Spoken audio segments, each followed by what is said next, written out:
Ja meressä ollaan sitten valmiina, eli rataan tutustuminen menien osalta on päättynyt ja jatkamme kilpailua siinä tilanteessa, että medeissä puhtaita nollia on tällä hetkellä 5 kappaletta ja Ville, Liukka ja Oodi ovat tehneet sinne pohja-ajan 30.58.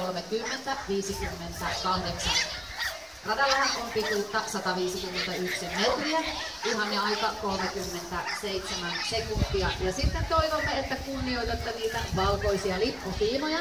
Ne ovat siinä tarkoituksella, että jokainen koirakko saa radalla rauhassa työskennellä. Eli kiertäkää tuolta ykköskehän kautta sisään ja lähtekää itsestänne katsoen vasemmalta ulos.